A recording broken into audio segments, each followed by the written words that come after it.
কাঁচা আম ফুরিয়ে যাওয়ার আগে বাসায় তৈরি করে ফেলেছি টক ঝাল মিষ্টি আমসত্ত্ব। ছোটোবেলায় এই আমসত্ত্ব নিয়ে কতই না কাড়াকাড়ি লেগে যেতাম ভাই বোনেরা মিলে। কখন মা আমসত্ত্ব দিবে, কখন শুকোবে, সে অপেক্ষা আর করতাম না। তার আগেই আমরা আঙুল দিয়ে চেটেপুটে খেয়ে নিতাম। আর আজকে আমি এই আমসত্ত্ব দিতে গিয়ে আমার সেই ছোটোবেলার স্মৃতি মনে পড়ে গেল। যাই হোক, আজকে আমি 1 কেজি আমের আমসত্ত্ব দিব। প্রথমেই আমি আমগুলোকে পরিষ্কার করে ধুয়ে কেটে বেছে নিয়েছি, তারপর সিদ্ধ দিয়ে দিয়েছিলাম। সিদ্ধ করার পর এই তো এখন আমি আমের পিউরিটাকে বের করে নিব। আমের পিউরিটাকে এভাবে ছেঁকে নিলে হয় কি একদম খেতে খুব বেশি ভালো লাগে, আর কোনো দানাদার জাতীয় কিছু থাকে না। এই তো এখানে আমি আমের পিউরিটাকে একদম ভালোভাবে ছেঁকে নিয়েছি। এই যে দেখতেই পাচ্ছেন আপনারা। চুলায় বসানোর পর আমের পিউরিটাকে দেখতে অনেক সুন্দর দেখা যাচ্ছে, কারণ রোদের মিষ্টি আলোতে আমের পিউরিটাকে দেখতে খুব বেশি সুন্দর দেখা যাচ্ছে।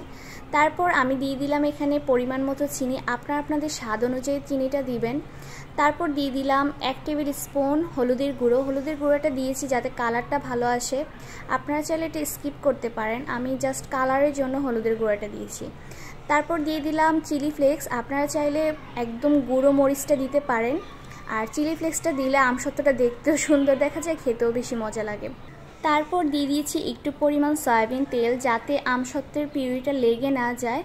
তারপর স্টিলের থালাতে একটু পরিমাণ সর্ষের তেল দিয়ে এটাকে ব্রাশ করে নিয়েছি। এখন সেই আমসত্ত্বের পিউরিটাকে দিয়ে দিব, ঢেলে দিব আমি স্টিলের থালাতে। এই তো দেখতেই কি সুন্দর দেখা যাচ্ছে, তাই না? আর আমার সেই ছোটোবেলার কথা মনে পড়ে যাচ্ছে, যখনই মা এভাবে দিত আমরা আঙুল দিয়ে ছেটেপুটে খেয়ে নিতাম আমরা ভাই বোনেরা।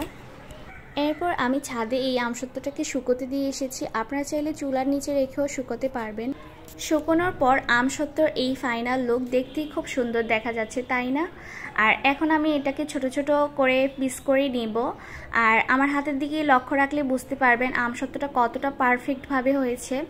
এটা খেতে কিন্তু খুব বেশি মজা হয়েছিল, কারণ টক ঝাল মিষ্টি এই জিনিসগুলো আমরা মেয়েরা খুব পছন্দ করি, আর এই আমসত্ত্ব কিন্তু ছেলে মেয়ে উভয়ই পছন্দ করে।